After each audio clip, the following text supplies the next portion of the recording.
రక్షకుడైనటువంటి యేసుక్రీస్తు వారి పరిశుద్ధ నామంలో కూడి వచ్చిన ప్రతి ఒక్కరికి వందనములు. దేవుడు అనుగ్రహించినటువంటి గొప్ప మహాకృపను బట్టి మనందరము ఏకంగా కూడుకొని ఇప్పుడు పునరుద్ధానపు దినమును జ్ఞాపకం చేసుకోబోతున్నాం. ఈరోజు ఏం రోజు? పునరుద్ధానపు దినం. పునరుద్ధానపు దినము అంటే ఒక వచనం చూసి తెలుసుకుందాం. మత్తయి సువార్త 28వ అధ్యాయము 6వ వచనం. మత్తయి సువార్త 28వ అధ్యాయము 6వ వచనం. ఆయన ఇక్కడ లేడు, తాను చెప్పినట్లే ఆయన లేచి ఉన్నాడు. రండి, ప్రభు పండుకొనిన స్థలము చూచి త్వరగా వెళ్ళి ఆయన మృతులలో నుండి లేచి ఉన్నాడని ఆయన శిష్యులకు తెలియజేయడి. చాలు. ఫస్ట్ వచనం ఏంటి? 6వ వచనంలో ఆయన ఇక్కడ లేడు. ఎక్కడ లేడు? ఎవరు లేరు. ఎక్కడ లేడు? ఆయన అంటే ఎవరు? యేసుక్రీస్తు ప్రభువారు ఎక్కడ లేరంట? సమాధిలో లేరంట. సమాధిలో లేరంటే ఎక్కడ ఉన్నట్టు? ఒక గొప్ప సైంటిస్ట్ చనిపోయాడు, ఐన్స్టైన్. బల్బు కనిపెట్టింది ఆయనే, మ్యాథ్స్ కనిపెట్టింది ఆయనే, సింబల్స్ కనిపెట్టింది ఆయనే. చనిపోయాక ఆయన పోస్ట్ మార్టంకి వెళ్ళినప్పుడు ఆయనకున్నటువంటి బ్రెయిన్ దొంగలించారు. ఏం దొంగలించారు? పోస్ట్ మార్టం అప్పుడు బ్రెయిన్. ఇంకో మనిషికి పెట్టడానికి కూడా ఉపయోగపడదు ఆ బ్రెయిన్, కానీ బ్రెయిన్ దొంగలించారు. ఎందుకు దొంగలించారు, ఎవరు దొంగలించారని ఇన్వెస్టిగేషన్ చేసి వెళ్తే అది ఒక సైంటిస్ట్ దొంగలించి ఆ బ్రెయిన్ని 200 ముక్కలు చేశాడు. ఆ బ్రెయిన్ని చిన్న చిన్న చిన్న చిన్న పార్ట్స్గా. ఎందుకు తెలుసా? ఆ బ్రెయిన్ని 200 ముక్కలుగా కట్ చేసాడు. కట్ చేసి అక్కడ భద్రంగా పెట్టుకొని ఎగ్జామిన్ చేస్తున్నాడు అన్నమాట, దాన్ని పరీక్షిస్తున్నాడు. ఎందుకు? ఇంతటి జ్ఞానం ఎలా వచ్చింది? ఇంత బల్బుని ఇంత అద్భుతంగా కనుక్కున్నాడు, అంతటి జ్ఞానం ఎక్కడి నుండి వచ్చింది? సిగ్మాలు, మ్యాథ్స్లో సింబల్ కనుక్కున్నాడు, హెచ్చవేతలు, తీసివేతలు, కూడికలు, ఇవన్నీ కనుక్కోవడానికి ఇంత జ్ఞానం ఎట్లా వచ్చిందని పరీక్షిస్తున్నాడు అంట దానిలో.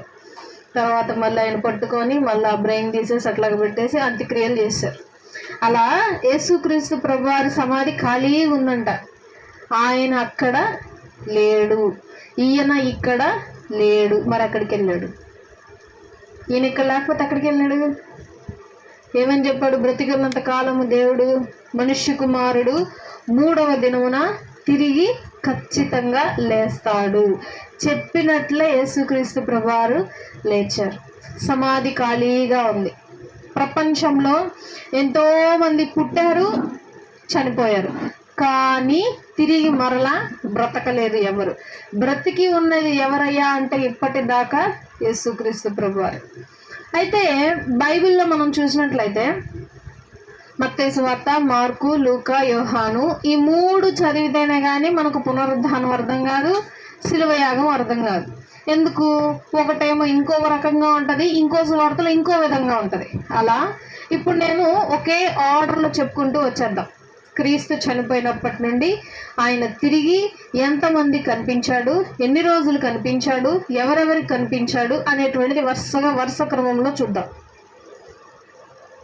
మొదటిగా మత్తయి సువార్త 28వ అధ్యాయము 2వ వచనం. ఇదిగో ప్రభువు దూత పరలోకము నుండి దిగివచ్చి రాయి పొర్లించి దాని మీద కూర్చుండెను. అప్పుడు మహాభూకంపము కలిగెను. ఆ దూత స్వరూపము మెరుపు వలె ఉండెను.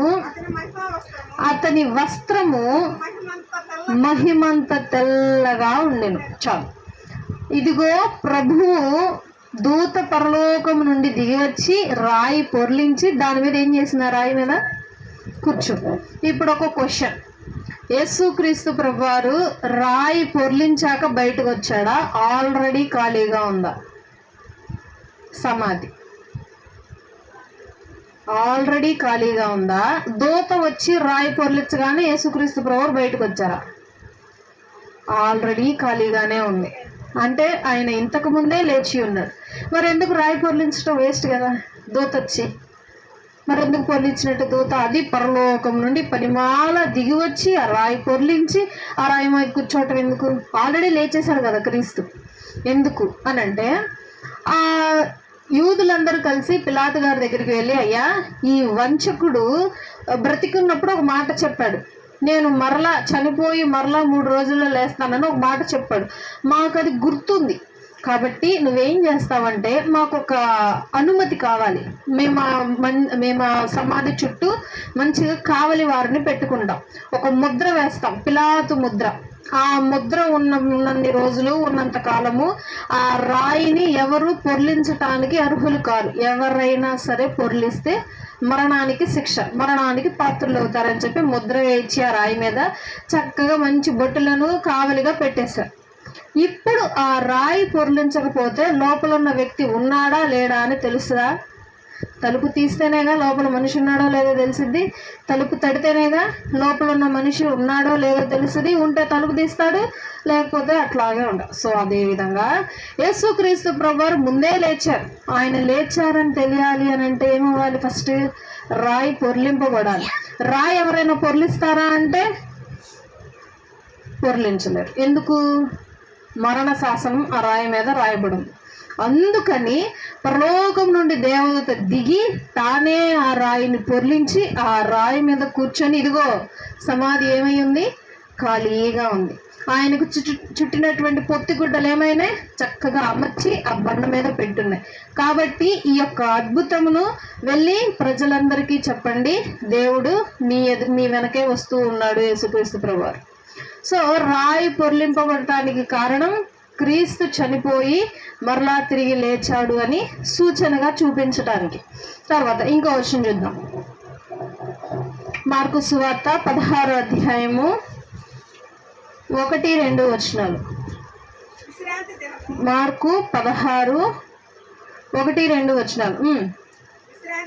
విశ్రాంతి దినము గడిచిపోగానే మగ్దలేనే మరియయు, యాకోబు తల్లి అయిన మరియయు, సలోమేయు వచ్చి ఆయనకు పూయవలెనని సుగంధ ద్రవ్యములు కొనిరి.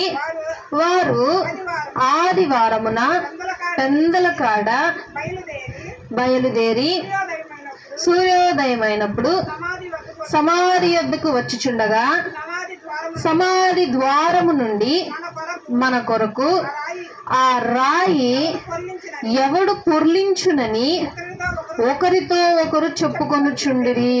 వారు కన్నులెత్తి చూడగా రాయి పొర్లింపబడి ఉండుట చూచిరి. ఆ రాయి ఎంత పెద్దదో. అప్పుడు వారి సమాధి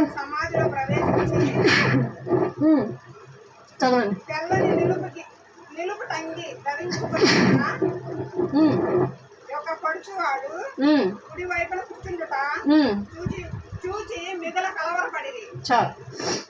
ఫస్ట్ ఏం జరిగింది? యేసుక్రీస్తు ప్రభువారు ఫస్ట్ పునరుద్ధానుడు అంటే లెగవటం జరిగింది. ఆయన లేచిన వెంటనే పరలోకం నుండి దేవదూత దిగి రాయిని పొర్లించి రాయి మీద కూర్చుంది. 2 విషయాలు జరిగాయి. ఇప్పుడు 3వ విషయం ఏం జరిగింది? మగ్దలేని మరియా, ఇంకొక మరియా, సలోమి అనే వీళ్ళు ముగ్గురు కలిసి సుగంధ ద్రవ్యాలు కొనుక్కొని శరీరానికి పూయటానికి అని చెప్పి సమాధి దగ్గరకు వచ్చారు. చూడగానే ఏముంది? రాయేమో పొర్లించుంది. పైన బండ మీద కూర్చుని దేవదూతలు దిగి లోపలికి వెళ్ళి ఆయన పడుకోబెట్టిన బండ మీద కుడివైపున ఒకళ్ళు కూర్చున్నారు. ఎడమ కాలి దగ్గర ఒకళ్ళు, తల దగ్గర ఒకళ్ళు కూర్చొని తెల్లటి వస్త్రములు వేసుకొని కూర్చొని ఉన్నారు.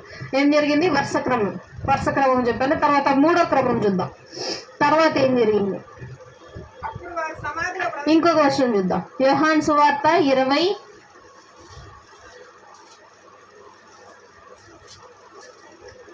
యోహాను సువార్త 20:1-2-3 వచనాలు. ఆదివారమున ఇంకనూ చీకటిగా ఉన్నప్పుడు మగ్దలేని మరియా పెందలకాడ సమాధి యొద్దకు వచ్చి సమాధి మీద ఉండిన రాయి తీయబడి ఉండుట చూచారు. గనుక ఆమె పరుగెత్తుకొని సీమోను పేతురు యొద్దకును యేసు ప్రేమించిన ఆ మరి యొక్క శిష్యుని యొద్దకును వచ్చి ప్రభువును సమాధిలో నుండి ఎత్తుకొని పోయిరి, ఆయనను ఎక్కడ ఉంచిరో ఎరుగమని చెప్పెను. కాబట్టి పేతురును ఆ శిష్యుడును బయలుదేరి సమాధి యొద్దకు వచ్చిరి. వారిద్దరును కూడి పరిగెత్తుచుండగా ఆ శిష్యుడు పేతురు కంటే త్వరగా పరుగెత్తి ముందుగా సమాధి యొద్దకు వచ్చి వంగి నారబట్టలు పడి ఉండుట చూచెను గాని అతడు సమాధిలో ప్రవేశింపలేదు. చాలు. ఇక్కడ ఏం జరిగింది? ఫస్ట్ ఏం జరిగింది? మళ్ళీ ఫస్ట్ నుండి వద్దాం. యేసుక్రీస్తు ప్రభువారు లేచారు. లేచిన వెంటనే పరలోకం నుండి దేవదూత కిందకు వచ్చింది, రాయిని పొర్లించింది, రాయి మీద కూర్చుంది. ఇక వెంటనే కొంతమంది స్త్రీలు సుగంధ ద్రవ్యాలు కొన్నారు యేసుక్రీస్తు ప్రభువారి దేహానికి పూయటానికి. వాళ్ళందరూ వచ్చి చూసేసరికి సమాధి ఎలా ఉంది? రాయి పొర్లించింది. సమాధిలో పడుకోబెట్టిన రాయి మీద తల కింద ఒకళ్ళు, కాళ్ళ దగ్గర ఒకళ్ళు కూర్చొని దేవదూతలు ఉన్నారు. ఈ సంఘటనను చూసి పరిగెత్తుకుంటా వెళ్ళిపోయి వీళ్ళు ఏం చేశారు? ఎవరెవరు చెప్పారు? వాళ్ళ పేర్లు చెప్పండి. ఎవరెవరు చెప్పారు? వాళ్ళు పరిగెత్తుకొని పోయి సీమోనుకు పేతురుకి చెప్పారు. ఇంకొకరికి చెప్పారు. ఆయన ఎవరున్నారు? పేరు రాశారా? యేసు ప్రేమించిన శిష్యుడు. ఇక్కడ యేసు ప్రేమించిన శిష్యుడు అని కొన్ని సందర్భాల్లో ఉంటుంది. ఆయన పేరు రాయకుండా ఈ విధంగా సంభాషిస్తారు. ఎవరు అయి ఉండొచ్చు అని అంటే యాకోబు గారు అయి ఉండొచ్చు, లేకపోతే యోహాను గారు అయి ఉండొచ్చు అని చెప్పి ఒక భావన. సో వీళ్ళని పిలవటం, వీళ్ళు పరిగెత్తుకుంటూ వచ్చి సమాధి దగ్గర చూడటం, సమాధిలో యేసుక్రీస్తు ప్రభువారు లేరు అని చెప్పి కలవరపడి ఎటు వాళ్ళు అటు పారిపోయారు. తర్వాత ఏం జరిగిందో చూద్దాం. తర్వాత వచనంలో మరలా మార్కు సువార్త 16వ అధ్యాయము, మార్కు సువార్త ఈ వచనం తర్వాత మళ్ళీ ఫస్ట్ నుండి చెప్పాలి మీరు ఏమేమి జరిగిందో. మార్కు సువార్త 16వ అధ్యాయము 2 నుండి 8 వచనాలు చదువుతున్నాను, చూడండి. ఓకే, మొత్తం అంతా చదివి 7 నుంచి చదువుదాం. 7, 8. మీరు వెళ్ళి ఆయన మీకంటే ముందుగా గలిలయకు వెళ్ళుచున్నాడనియు ఆయన మీతో చెప్పినట్టు అక్కడ మీరు ఆయన చూతురనియు ఆయన శిష్యులతోనూ పేతురుతోనూ చెప్పుడనెను. వారు బయటకు వచ్చి విస్మయము నొంది వణకుచు సమాధి యొద్ద నుండి పారిపోయిరి. వారు భయపడినందున ఎవనితోనూ ఏమీ చెప్పలేదు. అర్థమైనా? మళ్ళీ ఫస్ట్ నుండి. యేసుక్రీస్తు ప్రభువారు తెల్లవారుజామున ఇంకా చీకటిగా ఉన్నప్పుడే లేచారు. ఆయన లేచిన వెంటనే ఏం జరిగింది? లేచిన తర్వాత పరలోకం నుండి దేవదూత కిందకి దిగింది. పరలోకం నుండి దేవదూత కిందకి దిగి సమాధి ముందు ఉన్నటువంటి ఆ రాయి పొర్లించి ఆ రాయి మీద కూర్చుంది. తర్వాత మగ్దలేని మరియా, సొలోమి ఇట్లాంటి కొంతమంది స్త్రీలు సుగంధ ద్రవ్యాలు తీసుకొని సమాధికి వచ్చారు యేసుక్రీస్తు ప్రభువారి దేహానికి పూయటానికి. వాళ్ళు వచ్చిన వెంటనే సమాధి ఏమై ఉంది? ఖాళీగా ఉంది. సమాధిలో తల దగ్గర ఒకళ్ళు, కాళ్ళ దగ్గర ఒకళ్ళు కూర్చున్నారు. ఎవరు వాళ్ళు? దేవదూతలు కూర్చొని ఉన్నారు. తర్వాత ఈ విషయము ఎవరెవరికి చెప్పారు? ఈ స్త్రీలందరూ వెళ్ళి వాళ్ళ పేర్లు సీమోనుకి, పేతురుకి, ఇంకా యేసు ప్రేమించినటువంటి శిష్యుడు. వారు పరిగెత్తుకుంటా వచ్చి ఆ సన్నివేశాన్ని చూస్తారు. లోపలికి కూడా వెళ్ళరు. ఇందాక చూసారా? లోపలికి వెళ్ళకుండా సమాధికి ఇట్లా వంగి అట్లా చూస్తారు అనమాట. చూసిన వెంటనే అక్కడ ఉన్నటువంటి దేవదూత, మీరు ఎందుకు ఇంకా ఇక్కడ చూస్తున్నారు? ఆయన గలిలయకు వెళుతూ ఉన్నాడు కాబట్టి ఈ వాక్యములన్నింటినీ ప్రచారం చేయండి అని చెప్తే వీళ్ళు ఏం చేశారు? 8వ వచనం చివరిలో ఏం చేశారు? వీళ్ళు వణుకుచు సమాధి యొద్ద నుండి పారిపోయిరి. వారు భయపడినందున ఎవనితోనూ ఏమీ చెప్పలేరు. ఇక్కడ ఎవరికి కనిపించలేదు యేసుక్రీస్తు ప్రభువారు, కానీ దూతలు సాక్ష్యం ఇచ్చారు. ఈ మనుషులు భయపడి ఎవరికి ఏం చెప్పకుండా పారిపోయారు. ఎవరు వాళ్ళు? ఏమవుతారు? యేసుక్రీస్తు ప్రభువారికి శిష్యులు అవుతారు. ఓకే, తర్వాత దాని కంటిన్యూ మళ్ళీ చూద్దాం. ఇంకో వచనం చూద్దాం. మత్తయి సువార్త 28:8. మత్తయి సువార్త 28:8. వారు భయముతోను మహా ఆనందముతోను సమాధి యొద్ద నుండి త్వరగా వెళ్ళి ఆయన శిష్యులకు ఆ వర్తమానము తెలుపు పరిగెత్తుచుండగా యేసు వారిని ఎదుర్కొని మీకు శుభమని చెప్పెను. వారు ఆయన ఎద్దుకు వచ్చి ఆయన పాదములు పట్టుకొని ఆయనకు మొరక్కగా, యేసు భయపడకుడి, మీరు వెళ్ళి నా సహోదరులు గలిలయకు వెళ్ళవలెననియు వారు అక్కడ నన్ను చూతురనియు వారికి తెలుపుడు అనెను. ఇంకొంచెం పైకి వెళ్తే మనము యేసుక్రీస్తు ప్రభువారు మగ్దలేని మరియాకి కనిపిస్తారు. ఫస్ట్ మగ్దలేని మరియా గారికి కనిపించి ఆమె చూడగానే ఫస్ట్ కలవరపడతా ఉంటది. ఆ వచనం కూడా చూద్దాం, ఆగండి. లూకా సువార్త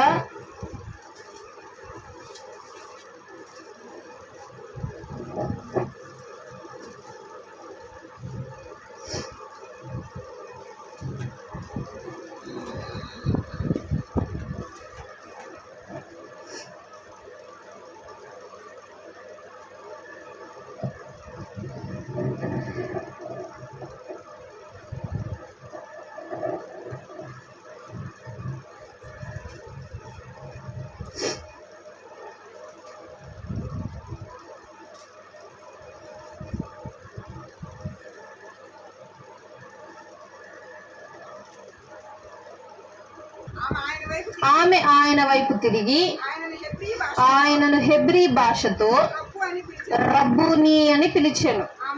ఆ మాటకు బోధకుడా అని అర్థం వచ్చారు. మరియా అని పిలవగానే అప్పుడు గుర్తొచ్చింది, యేసయ్యా నువ్వా అని చెప్పి హెబ్రీ భాషలో ఏమందంట? రబ్బూని అని పిలిచింది. అర్థం ఏంటి? బోధకుడా, టీచర్, గురువు అని అర్థం. అని దగ్గరికి వెళ్తున్నాడు. రావద్దమ్మా, అప్పుడే నేను ఇంకా తండ్రి వద్దకు వెళ్ళలేదు కాబట్టి నన్ను ముట్టుకోవద్దు అని అంటాడు. అని ఇదిగో ఇప్పుడు నువ్వు విన్నది, చూసింది, జరిగింది, నువ్వేం చేయాలో వెళ్ళి మళ్ళీ చెప్పు శిష్యులకి. ఇప్పటిదాకా సమాధిలో నేను లేరని చెప్పి భయపడుతున్నారు కదా, ఇప్పుడు వెళ్ళి చెప్పు. ఏమని చెప్పాలి? యేసుక్రీస్తు ప్రభువారు లేచి ఉన్నారు, ఆయన సజీవుడై ఉన్నాడు, ఆయన చేతులకు కాళ్లకు మేకులు శీలలు కొట్టబడి వాటికి ఉన్నటువంటి రంధ్రాలు ఉన్నాయి అని చెప్పి వెళ్ళి చెప్పు అని అన్నా. వెంటనే వెళ్ళి చెప్పారు.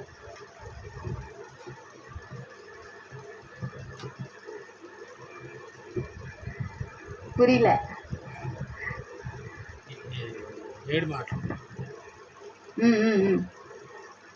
సరే,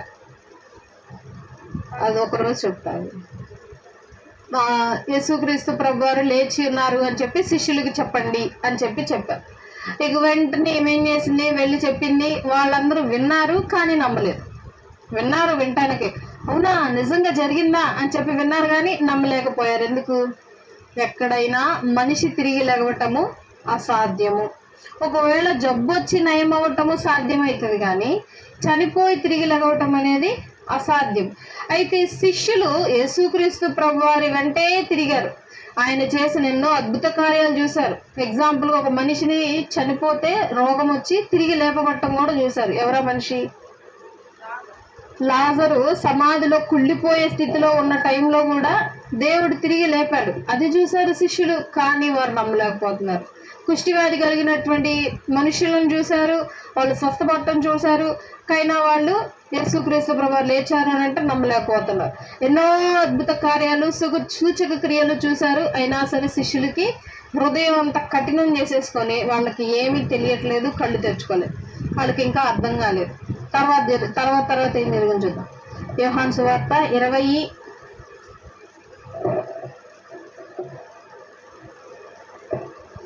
యోహాను సువార్త 20 మనం 11 ఇప్పుడు చదివేశాము. ఇప్పుడు మత్తయికి వెళ్దాం. మత్తయి 28, 8, 9. మత్తయి సువార్త 28, 8, 9. వారు భయముతోనూ మహా ఆనందముతోనూ సమాధి యొద్ద నుండి త్వరగా వెళ్ళి ఆయన శిష్యులకు ఆ వర్తమానము తెలిపి పరిగెత్తుచుండగా యేసు వారిని ఎదుర్కొని మీకు శుభమని చెప్పాను.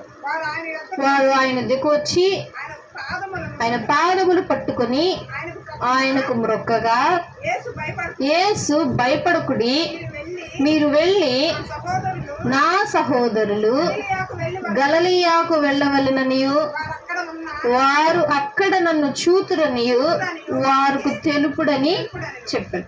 ఇక్కడ ఈ విధంగానే యేసుక్రీస్తు ప్రభువుని చూసిన వెంటనే వీళ్ళు ఏం చేశారు? శిష్యుల వద్దకు చెప్పడానికి వెళ్ళారు. శిష్యుల వద్దకు చెప్పడానికి వెళ్ళే క్రమంలో మరలా యేసుక్రీస్తు ప్రభువు కనిపించి, ఇదిగోండి నేను మీకు కనిపించాను, అలాగే గలిలయకు వెళ్తున్నా, గలిలయలో నా శిష్యులు సహోదరులు ఉన్నారు.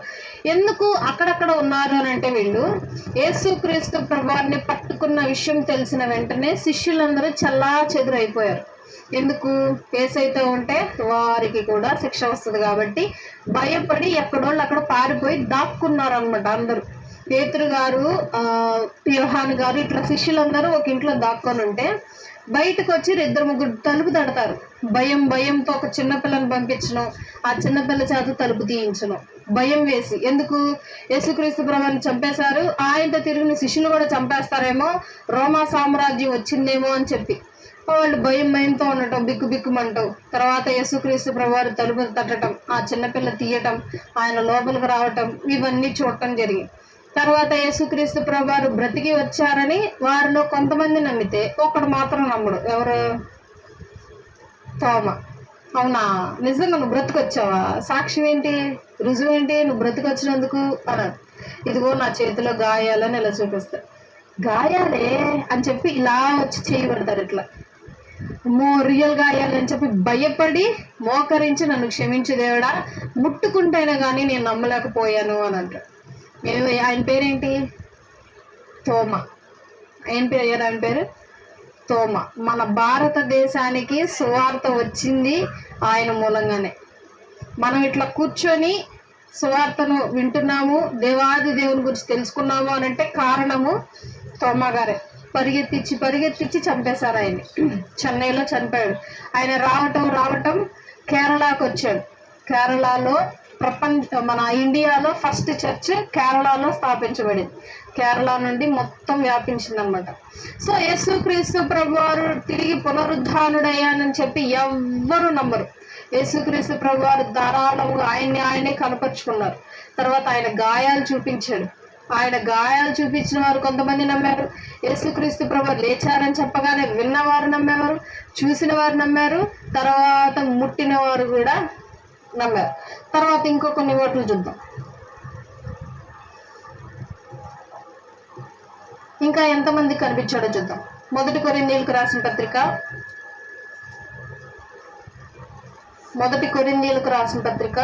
15వ అధ్యాయము 6వ వచనం. 1 కొరింథీయులకు రాసిన పత్రిక 15వ అధ్యాయము 6వ వచనం. ఆయన కెఫాకును తర్వాత 12 కనబడెను. అటు పిమ్మట 500కు ఎక్కువైన సహోదరులకు ఒక్క సమయమందే కనబడెను.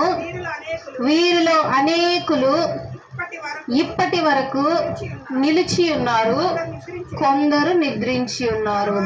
చాలు. ఇక్కడ ఎవరెవరు కనిపించారంట? యేసుక్రీస్తు ప్రభువారు. ఏమనుంది ఇక్కడ? యేసుక్రీస్తు ప్రభువారు కెఫాకి 12 మందికి కనిపించి తర్వాత ఇంకో 500 మందికి కనిపించాడు. ఎలా?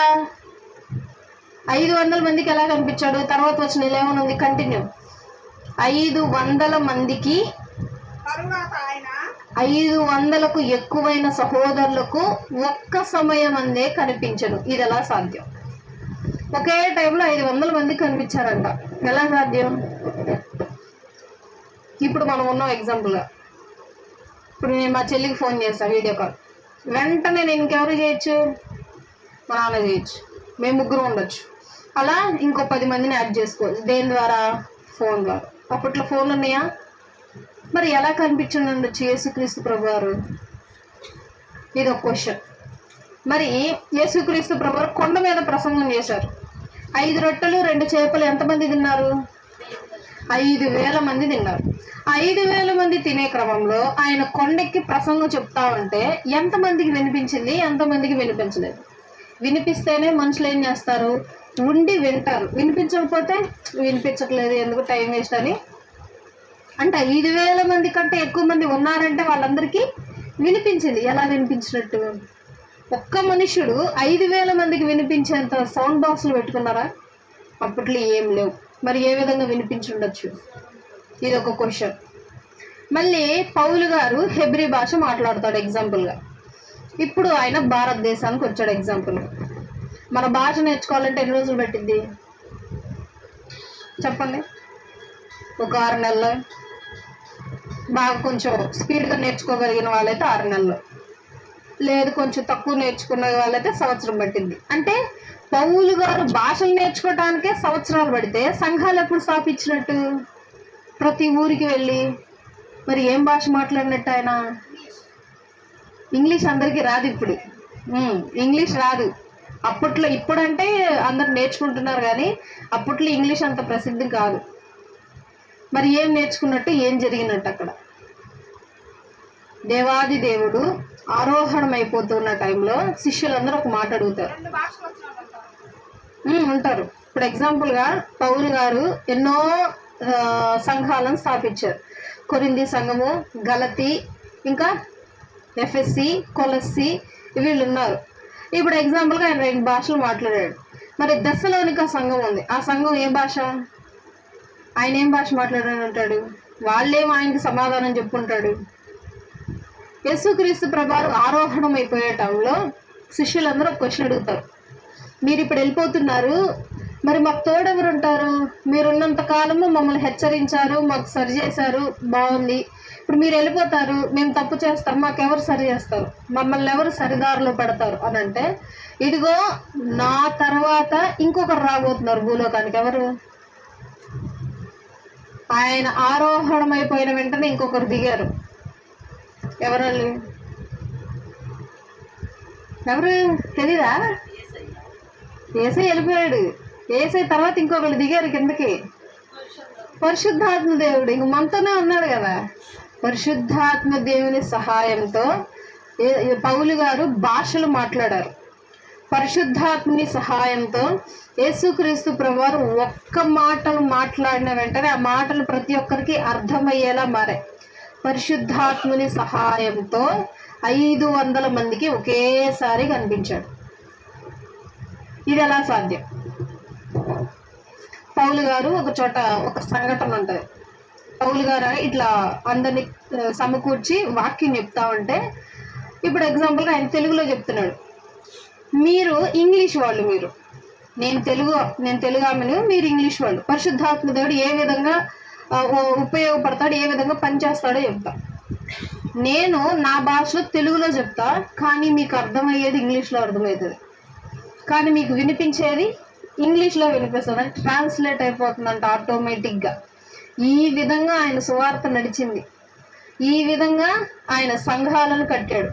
ఈ విధంగా క్రైస్తవ్యం నడుచుకుంటూ వచ్చింది ఇప్పటిదాకా. పరిశుద్ధాత్మ దేవుడు లేనిదే ఇప్పటికీ ఏది నడిచేది కాదు, జరిగేది కాదు. సో పరిశుద్ధాత్మ దేవుని మూలంగా యేసుక్రీస్తు ప్రభువారు 500 మందికి ఒకేసారి కనిపించడం జరిగింది. తర్వాత ఇంకొక వచనం చూద్దాం. అపోస్తల కార్యములు 1వ అధ్యాయము, అపోస్తల కార్యములు 1వ అధ్యాయము 3వ వచనం.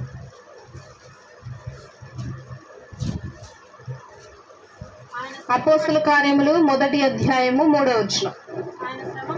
ఆయన శ్రమ పడిన తరువాత 40 దినముల వరకు వారికి అగ్గపడుచు దేవుని రాజ్య విషయములు గూర్చి బోధించుచు అనేక ప్రమాణములను చూపి వారికి తన్ను తాను సజీవునిగా కనపరుచుకొనెను. యేసుక్రీస్తు ప్రభువారు చనిపోయి తిరిగి లేచాక ఎన్ని రోజులు భూమి మీద ఉన్నాడు? ఎన్ని రోజులు? 40 రోజులు భూమి మీద ఉండి మాటి మాటికి కనిపిస్తున్నాడంట మనుషులకి. కనిపించి ఇదిగోండి ఈ విధంగా నడుచుకోలేదు, చనిపోయాక కూడా ఈ విధంగా నడుచుకోండి, ఈ విధమైనటువంటి ప్రమాణాలను అనుసరించండి అని చెప్తూ 40 రోజులు భూమి మీద ఉండి ప్రతిసారి ప్రతి ఒక్కరికి కనపరుచుకుంటూ నేను సజీవుడను, నేను లేచి ఉన్నాను, నేను బ్రతికే ఉన్నాను అని చెప్పుకుంటాడు. అదే నా వచ్చిన మళ్ళీ చదువుదాం. ఆయన శ్రమ పడిన తరువాత 40 దినముల వరకు వారి కగబడుచు దేవుని రాజ్య విషయమును గూర్చి బోధించుచు అనేక ప్రమాణములు అంటే కింద ఫుట్ నోట్ల ప్రమాణములు అని అంటే మీనింగ్ రుజువులు అంటే సాక్ష్యాలు చూపి వారికి తన్ను తాను సజీవునిగా కనపరుచుకొనెను. మన గ్రంథము, మన యొక్క బైబిల్ గ్రంథము అనేది ప్రత్యేకమైనది. ప్రపంచంలో గమనిస్తే ప్రతి గ్రంథాల్లోనూ ప్రతి దేవుళ్ళు పుట్టారు, చనిపోయారు, కానీ తిరిగి లేవలేదు. కానీ మన గ్రంథము జీవాన్ని చూపించింది, పునరుద్ధానమును చూపించింది, మరణాన్ని మరణించేలా చేసింది.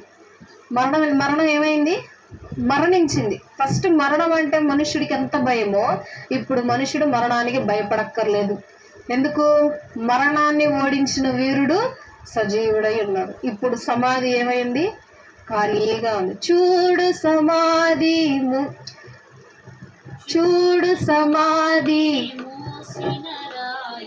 దొరలింపబడెను,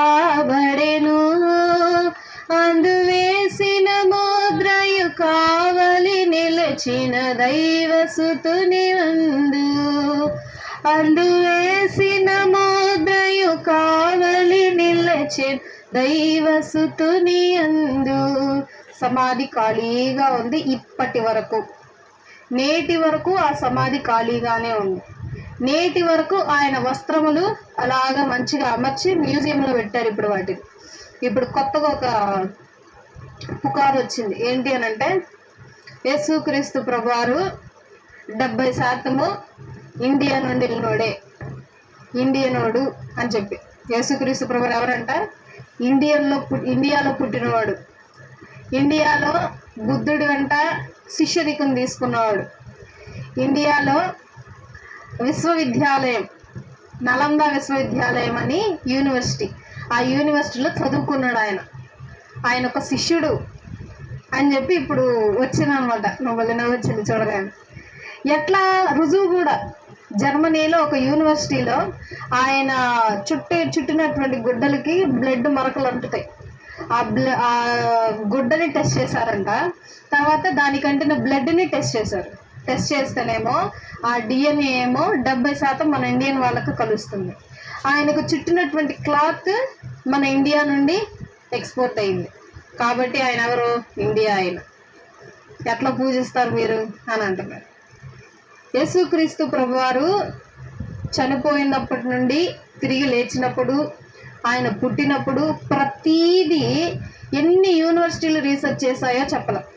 చాలా యూనివర్సిటీలు రీసెర్చ్ చేసేసి నిర్ధారించింది ఏంటి అని అంటే బైబిల్ గ్రంథము నిజమైనది, బైబిల్లో వ్రాయబడిన ప్రతి ఒక్క ప్రదేశము ఇప్పటికీ ఉంది, బైబిల్లో ఉన్నవన్నీ జరిగినవి జరగబోతున్నాయి అని ఆల్రెడీ ముద్ర వచ్చేసింది. కానీ మన వాళ్ళు ఏం చేస్తున్నారు? ఇంకా దానిలో అబద్ధాలు ఉన్నాయి. యేసుక్రీస్తు ప్రభువారి రక్తము, గొల్గొత్తా కొండ ఉంది కదా, ఆ కొండ కింద కొన్ని బ్లడ్ శాంపిల్స్ దొరికాయి. ఆ రక్తంలో ఇంకా జీవం ఉంది. ఇప్పుడు మనం ఎగ్జాంపుల్గా ఉన్నాం. ఇప్పుడు మన బ్లడ్ ఏమవుతుంది? పారుతుంది, అంటే నడుస్తుంది అంటే అర్థం బ్రతికుంది అని ఆ రక్త కణాలు. ఇప్పటికీ ఆ రక్తం నడుస్తుంది. ఇప్పటికీ ఆ రక్తం జీవంతోనే ఉంది. ఒక సైంటిస్ట్ భయపడుతూ వణుకుతూ మీడియా ముందు వచ్చి చెప్తాడు, ఇప్పటికీ ఆ బ్లడ్ బతికే ఉంది. ఇప్పటికీ ఆయన కార్చిన రక్తము భూమి మీద బతికే ఉంది. నీలో బతికే ఉంది, నాలో బతికే ఉంది. ఆయన కార్చిన స్థలంలో ఇప్పటికీ సజీవంగానే ఉంది. మొత్తం రుజువులతో, సాక్ష్యాలతో సైంటిస్టులు కూడా తేల్చి చెప్పేశారు అనమాట. సొదొమ గొమొర పట్టణం కనబడింది. సొదొమ గొమొర పట్టణం మీద ఏం పడింది? అగ్ని వర్షం పడింది. సల్ఫర్ బాల్స్ అంటారు వాటిని. ఇప్పటికీ ఆ సల్ఫర్ బాల్స్ అలాగే ఉన్నాయి. అవి ఎట్లా ఉంటాయి అంటే తెల్లగా కలర్ ఉండలు తెలుసు కదా, సేమ్ అట్లా ఉంటాయి, ఇంత ఉండలు. ఆ ఉండలు అలాగే ఉంటాయి. వాటిని తీసుకొని కాలిస్తే ఇప్పటికీ మండుతున్నాయి. అవి కలరా ఉండల్లాగా రౌండ్గా తెల్లటి బాల్స్. అవి ఆకాశం నుండే పడ్డాయి. వాటి మూలంగానే ఇక్కడ పట్టణం అంతా నాశనం అయిపోయింది అని చెప్పి సైంటిస్టులు నిర్ధారించారు. అదే ఎన్నో సంవత్సరాల క్రితం బైబిల్లో వ్రాయబడి ఉంది, దేవుని ద్వారా, ప్రవక్తల ద్వారా వ్రాయబడి ఉంది. సో యేసుక్రీస్తు ప్రభువారు బ్రతికి ఉన్నంత కాలము, చనిపోయిన తర్వాత, ఆ తర్వాత జరిగే ప్రతీది కూడా రుజువు, సత్యాలయాన్ని బైబిల్లో వ్రాయబడింది. ఇప్పుడు అనేకమైనవి తప్పుడు బోధలు వస్తూ ఉన్నాయి. తర్వాత 1 కొరింథీ 15వ అధ్యాయము 7వ వచనం. 1 కొరింథీ 17వ అధ్యాయము 7వ వచనం. తరువాత ఆయన యాకోబుకును అటు తర్వాత అపోస్తలులు అందరికీ కనబడెను. కడపటి కాలమందు పుట్టినట్లున్న నాకును కనబడెను. ఏలయనగా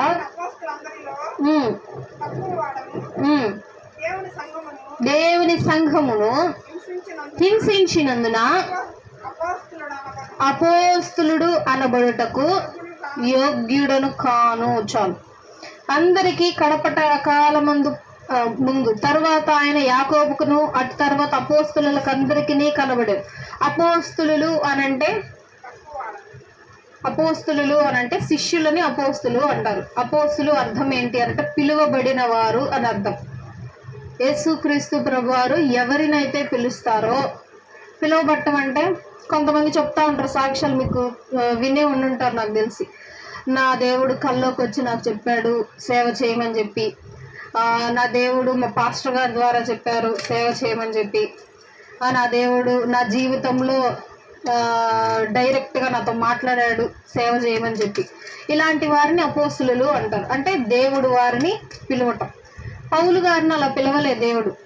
పౌలు గారు దమస్కు మార్గంలో ఎవరైతే యేసయ్యను పూజిస్తున్నారో వాళ్ళ చంపటానికని బయలుదేరతాడు సైన్యాన్ని వేసుకొని.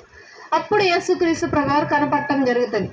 పౌలా పౌలా నన్నేలా హింసింతువు చాలించు మన్నేశ్వరము. యేసుక్రీస్తు ప్రభువారు అలా కనిపించి సౌలా సౌలా అని పిలుస్తారు. ఎవరండి మీరు అని అంటే, నీవు హింసించుచున్న యేసును నేనే అని అంటాడు. అంటే ఆయన ఉద్దేశం ఏంటి? ఎందుకు చంపుతున్నాడు?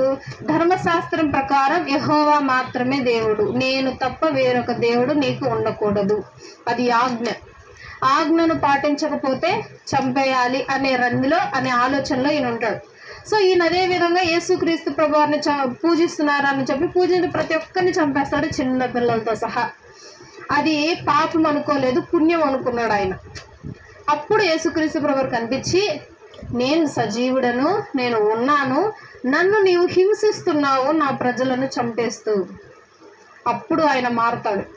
యేసుక్రీస్తు ప్రభువారు ఆయన్ని పిలవలేదు, ఆయనే మారి ఆయనే సేవ మొత్తం చేస్తాడు, ఆయనే సంఘాలను స్థాపిస్తాడు.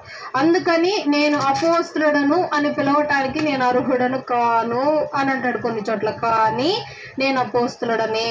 ఎందుకు? ఒకవేళ నీవు పిలువబడకపోతే ఆయన మూలంగా ఇంత గొప్ప సంఘం ఏర్పడేది కాదు, ఆయన మూలంగా ఇన్ని గ్రంథాలు, ఇన్ని సంఘాలకు హెచ్చరికలు వచ్చేవి కాదు, మనకి కూడా హెచ్చరికలు వచ్చేవి కాదు. ఆయన్ని కొన్ని సంఘాల్లో పునీత పౌలు అని చెప్పి పూజిస్తూ ఉంటారు కూడా. సో యేసుక్రీస్తు ప్రభువారు పౌలు గారికి కనిపించడం జరిగింది. పౌలు గారికి కనిపించి కొంతమంది అపోస్తలులకు కనిపించడం జరిగింది. యేసుక్రీస్తు ప్రభువారు చనిపోయాక ఎన్ని రోజులు భూమి మీద ఉన్నారు? 40 రోజులు భూమి మీద ఉండి ప్రతి ఒక్కరికి కనపరుచుకుంటున్నారు ఆయన గురించి. ఆయన ఇదిగోండి నేను చచ్చిపోతానని గ్రంథంలో ఆల్రెడీ రాయబడింది కదా, ఇదిగో నేను చనిపోయాను, తిరిగి లేచాను. తన చేతులలో శీలలు గుచ్చును అని ఉంటుంది కదా ప్రవచనం. ఇదిగోండి నా చేతులలో శీలలు గుచ్చుకొని ఉన్నాయి, నేను తిరిగి లేచాను, నేను సజీవుడై ఉన్నాను. మరి ప్రవచనం ఏంటి అని అంటే, చనిపోయిన ప్రవక్తలందరూ మరలా పరిశుద్ధ శరీరం దాల్చి లేపబడతారు. ఎవరు? ఎగ్జాంపుల్గా యాకోబు, ఇంకెవరు? యాకోబు, అబ్రహాము, ఇస్సాకు, సమూయేలు, వీళ్ళందరూ ప్రవక్తలు, మోషే, వీళ్ళందరూ లేపబడతారని ఉంది. యేసుక్రీస్తు ప్రభువారు మూడింటికి చనిపోయిన వెంటనే భూమి కంపించింది, వణికింది, చీకటి కమ్మింది, సమాధులు బ్రద్దలయ్యాయి. అక్కడ చనిపోయిన ప్రతి ఒక్కరు లేపబడారంటే, పూర్వంలో ప్రవక్తలందరినీ సాతాను ఏం చేశాడు? అంధకారంలో బంధించాడు. అంటే ఎగ్జాంపుల్గా సాతాను ఇల్లు ఒక ఇల్లు ఉంది. ఆ ఇంట్లో చనిపోయిన ప్రతి ఒక్కరిని చేర్చుకుంటున్నాడు. నువ్వు దేవుణ్ణి నమ్మకపో, కానీ నువ్వు ఎక్కడికి రావాల్సింది? సాతాను ఇంటికి వెళ్ళాల్సింది. అది అంధకారము, చీకటి. ఆ చీకటిలోకి ప్రతి ఒక్కరు వెళ్ళాల్సిందే. ఇప్పుడు నేను నమ్మాను. ఎగ్జాంపుల్ మోషే గారు ఉన్నారు. మోషే గారి గురించి ఏంటి? నా ఇల్లంతటిలో నమ్మకమైన వాడు ఆయన. మళ్ళీ మోషే గారు చెప్పిన పని చెప్పినట్టు చేశారు. అట్లాంటి ఆయన ఎక్కడుండాలి? మీరు చెప్పండి, ఎక్కడ ఉండాలి? నరకంలో ఉండాలా, పరలోకంలో ఉండాలా? పరలోకంలో ఉండాలి. మరి పరలోకంలో ఉండాలంటే ఏం జరగాలి? బలియాగం జరగాలి, శిలువయాగం జరగాలి, రక్తాన్ని ప్రోక్షిస్తే వాళ్ళు చేసిన తప్పులు క్షమింపబడతాయి. క్షమింపబడిన వెంటనే పరలోకానికి వెళతావు. సరే, పరలోకానికి వెళ్ళాలంటే నువ్వేం చేయాలి? ఫస్ట్ మరణాన్ని గెలవాలి. మరణాన్ని గెలవాలంటే ఎంత శక్తి ఉండాలి మనిషికి? మరణపు ముళ్ళుని విరవాలంటే ఎంత బలం ఉండాలి మనిషికి? ఎంత జ్ఞానం ఉండాలి? అట్లాగా యేసుక్రీస్తు ప్రభువారు జన్మించి భూలోకానికి వచ్చి మరణించి చనిపోయి తిరిగి లేచాక అప్పుడు మన పూర్వీకులు ఉన్నటువంటి అంధకారం నుండి విడుదల పొంది వారందరూ పరదేశికి వెళ్ళారు.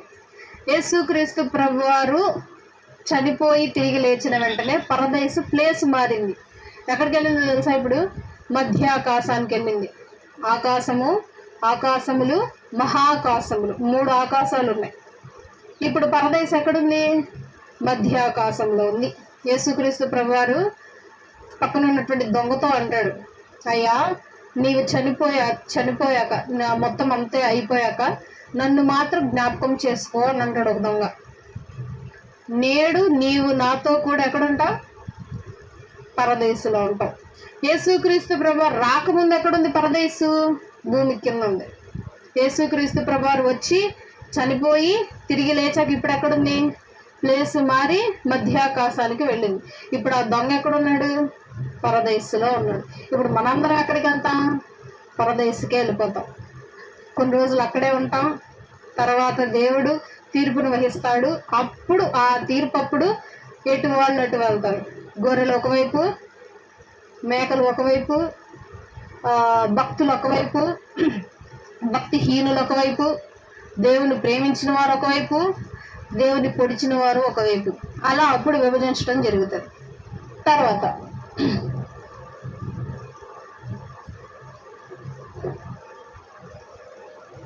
1 కొరింథీయులకు రాసిన పత్రిక 15వ అధ్యాయము 15వ వచనం చూద్దాం.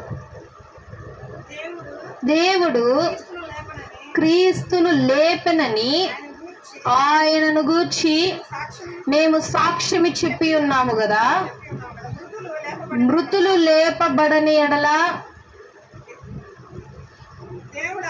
దేవుడు ఆయనను లేపలేదు గనుక మేమును దేవుని విషయమై అబద్ధపు సాక్షులముగా ఆగపడుచున్నాము.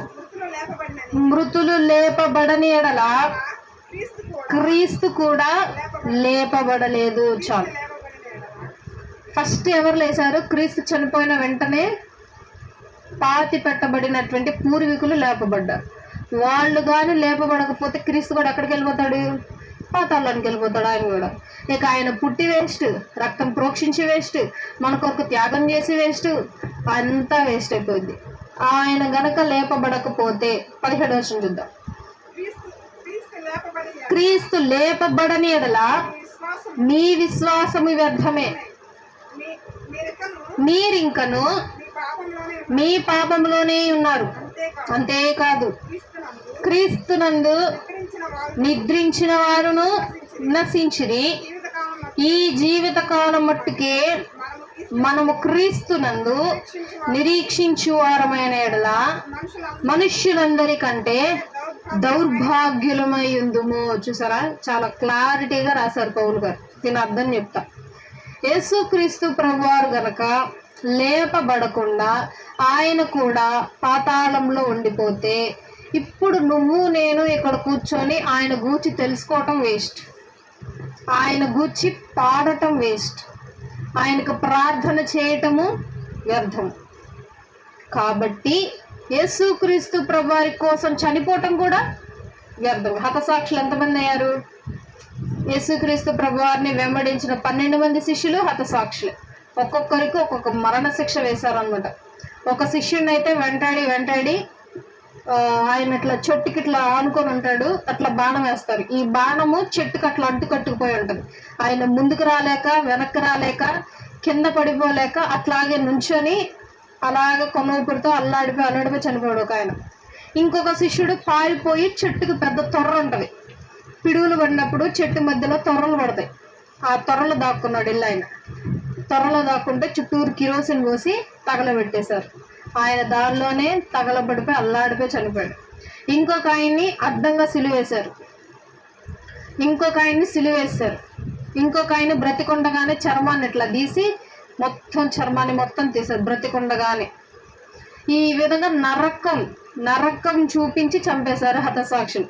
ఇప్పుడు వీళ్ళంత త్యాగం చేశారు కదా, యేసుక్రీస్తు ప్రభువారు మాత్రం చనిపోయి లేవకపోతే వీళ్ళ త్యాగం వ్యర్థమేగా. వీళ్ళు కూడా ఎక్కడికి వెళ్ళాల్సిందే? పాతాళంలోకి వెళ్ళాల్సిందే, ఒకవేళ దేవుడు లేపబడకపోతే. అందుకే యేసుక్రీస్తు ప్రభువారు నీ కోసము నా కోసము మనందరము పాతాళముకు వెళ్లకుండా ఉండాలని చెప్పి ఆయన తిరిగి లేవటం జరిగింది. ఆయన సమాధి ఇప్పటికీ ఖాళీగానే ఉంది. ఆయన ఇక్కడ లేడు. ఆయన మృత్యుంజయుడే లేచి ఉన్నాడు. మరణపు ముళ్ళును విరిచి పారేశారు, ఎవ్వరు చేయలేకపోయారు. ప్రపంచం మొత్తాన్ని మార్చిన మహానుభావులు ఉన్నారు, ఎంతో జ్ఞానులు ఉన్నారు, ఎంతో గొప్ప గొప్ప డాక్టర్లు ఉన్నారు, కనిపెట్టిన వాళ్ళు, సైంటిస్టులు ఉన్నారు. కానీ వారందరూ ఏమైపోయారు? చివరికి చనిపోయారు. కానీ చనిపోయి తిరిగి లేచిన వారు మాత్రం మన యేసుక్రీస్తు ప్రభువారు మాత్రమే. ఆయననే మనం ఏమంటాం? రాజు అని అంటాం. రాజులకు రాజు, ప్రభువులకు ప్రభువు ఆయన. ఈ లోకం మొత్తాన్ని సృష్టించింది ఆయన. ఈ లోకం మొత్తానికి అధిపతి ఆయన మాత్రమే, ఇంకెవరునూ లేరు. ఈ లోకంలో ఉన్నటువంటి ప్రతి ఒక్కటిని సృష్టించింది ఆయనే, నాశనం చేయగలిగిన వాడు కూడా ఆయనే. జీవాన్ని సృష్టించింది ఆయనే, మరణపు ముళ్ళుని విరిచింది ఆయనే, మరణం రావటానికి కూడా కారణం ఆయనే. ఇప్పుడు మరణం మొత్తాన్ని తీసివేశాడు మనకి. ఇక మనం ఏమి భయపడక్కర్లేదనమాట మరణానికి. అయితే ఇప్పుడు యేసుక్రీస్తు ప్రభువు లేచారు. అయినా మనం చనిపోక తప్పదు కదా, మనం మరణం అనే రుచి చూడక తప్పదు కదా. ఏంటి తేడా? ఆయన చనిపోయి బ్రతకటానికి తేడా. ఇంకొక తేడా చూపిస్తాం. ఒక తేడా ఏంటి? మనం పాతాళానికి వెళ్ళకుండా డైరెక్ట్ ఎక్కడికి వెళ్తాం?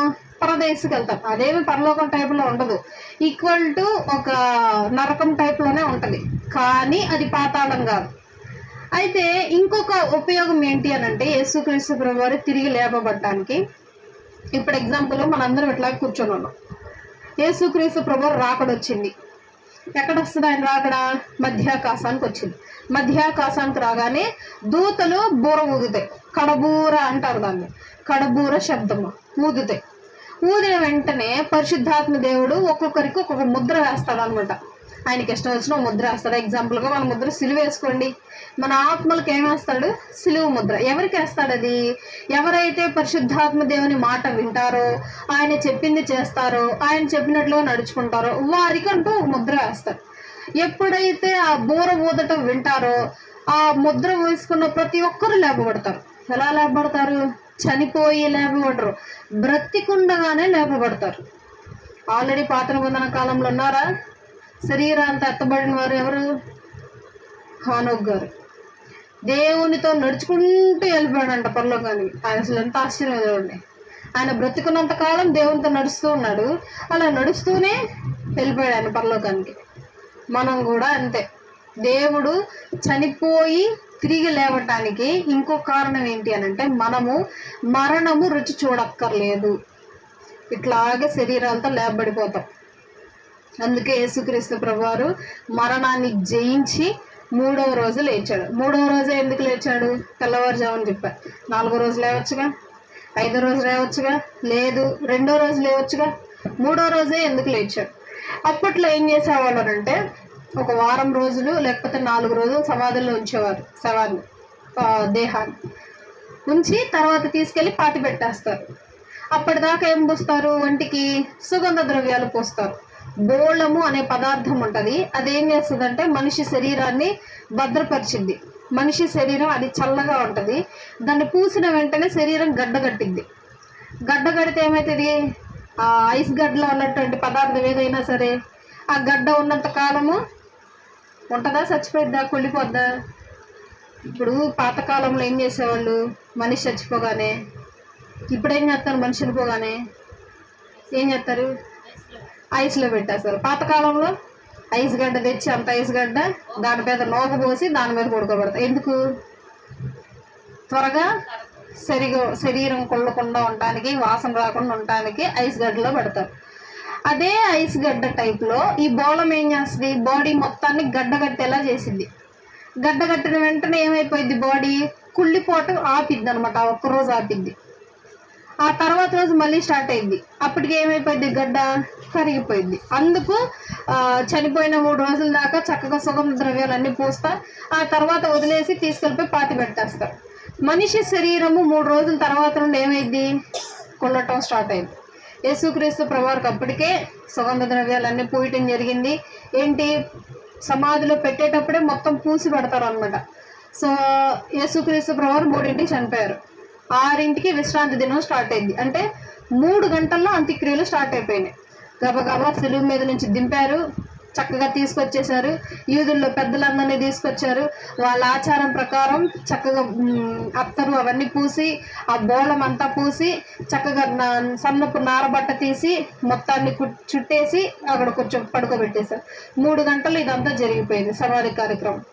అలా మరలా తర్వాత రోజు జరిగింది. ఇంకా ఆదివారం కూడా పూద్దామని చెప్పి స్త్రీలు వచ్చారు. ఆదివారం సరికి ఏమైపోయి ఉన్నాడు? యేసుక్రీస్తు ప్రభువారు లేచి ఉన్నారు. ఎందుకు 3 రోజుల్లో ఆయన తిరిగి లేచాడు అని అంటే, ఒక ప్రవచనం ఉంటుంది, నా పరిశుద్ధిని నీవు కుళ్ళు పట్టనీయవు అని ఉంటుంది.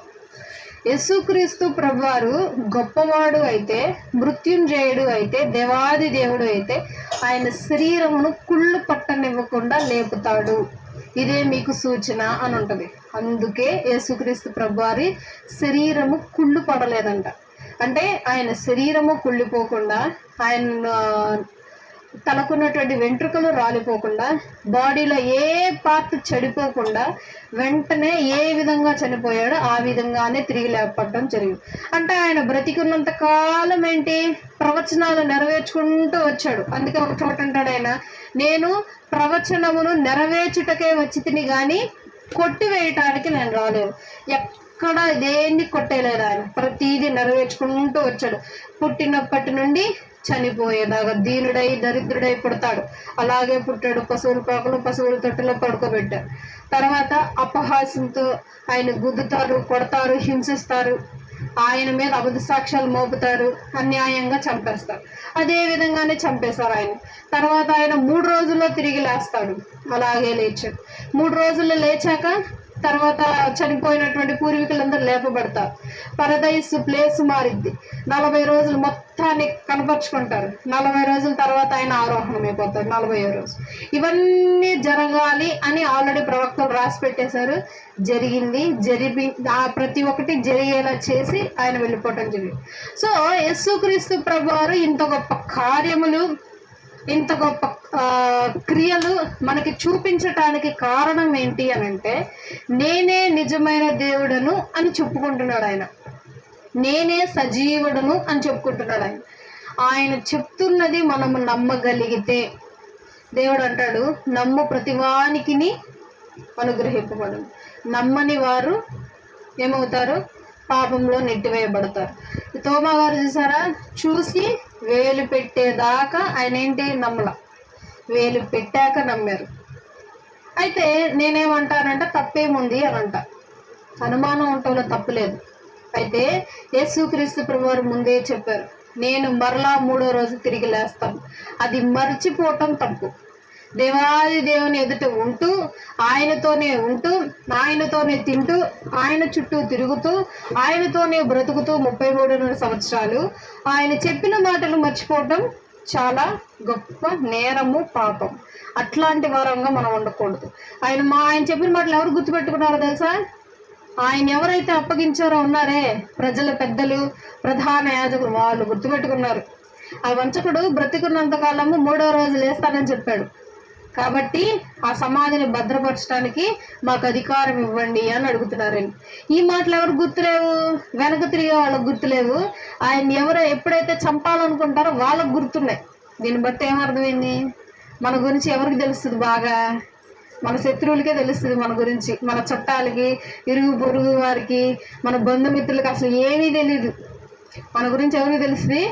మన శత్రువులు పిలిచి నేను ఎట్లా అంటానని అడిగితే అప్పుడు చెప్తారు వాళ్ళు. మన గురించి కరెక్ట్గా చెప్తారు అన్నమాట. రియల్గా వీరే గొప్ప సాక్ష్యం అందుకు. సో యేసుక్రీస్తు ప్రభువారి సమాధి ఖాళీగా ఉంది. ఆయన నీ కొరకు నా కొరకు లేచి ఉన్నాడు. మరణము అనేటువంటి ముళ్ళుని విరిచేసి ఇక మీకు భయమే లేదు, ధారాళంగా ఆయనకు వచ్చేసేయండి అంటున్నాడు. ఇక మన వెనకాల నడుచుకుంటా వెళ్ళిపోవటం ఆయన్ని. ఇక అటు తిరిగేది లేదు, ఇటు తిరిగేది లేదు. పేతురు గారి లాగా చక్కగా నడుచుకుంటా వెళ్ళిపోవటం. ఆయన చెయ్యి ఇచ్చేసాడు, ఆయన రోడ్డు వేసేసాడు అనమాట డైరెక్ట్ పరలోకానికి. ఇక మనం నడవటమే ఆలస్యం. మధ్యలో చనిపోతామేమో, మధ్యలో ఏమన్నా అయిపోయిద్దేమో, ఇవేం అక్కర్లేదు. మరణము అనే భయాన్ని దేవుడు తీసేశారు.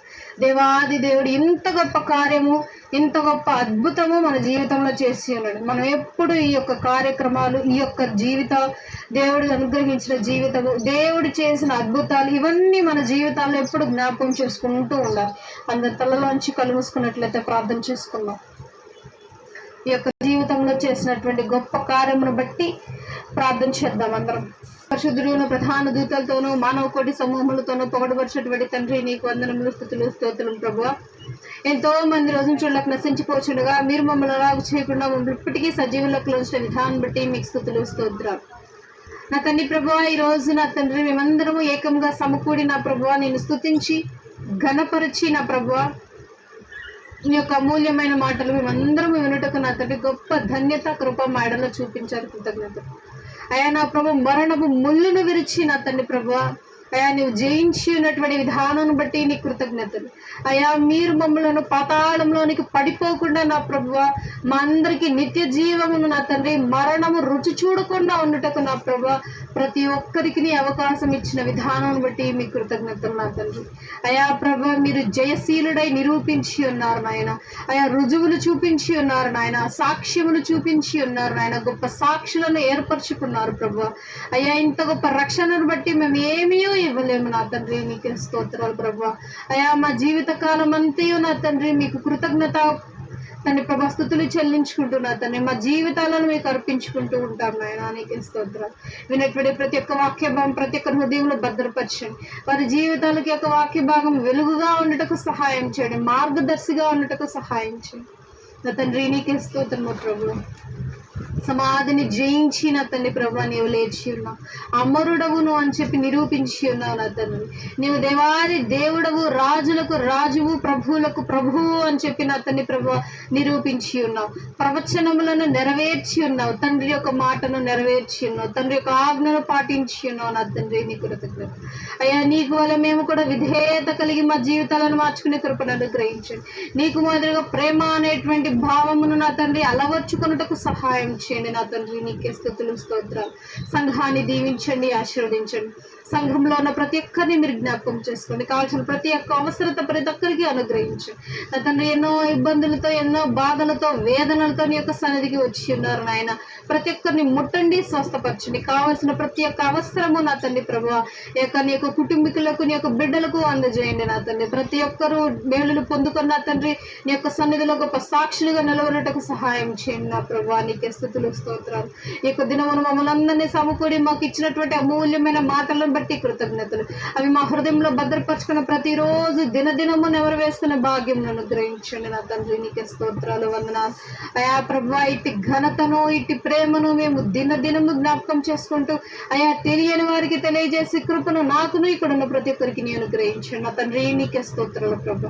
మరలా మేమందరము శనివారం దినమున ఉపవాస కూడికల దినమున మేమందరము ఏకముగా కూడి ఇదే విధంగా నేను స్తుతించి కనపరిచే భాగ్యమును నాకును ఇక్కడున్న ప్రతి ఒక్కరికి నీ అనుగ్రహించమని ఏసునామమున పెట్టి అడిగి వేడి కొంచెం ప్రార్థిస్తున్నాం తండ్రి. ఆమేన్. మన తండ్రి నేను ప్రేమయు కుమారుడైన యేసుక్రీస్తు ప్రభువారి కృపయు పరిశుద్ధాత్మ సహవాసము మనందరికి ఎల్లప్పుడు తోడే నడిపించును గాక.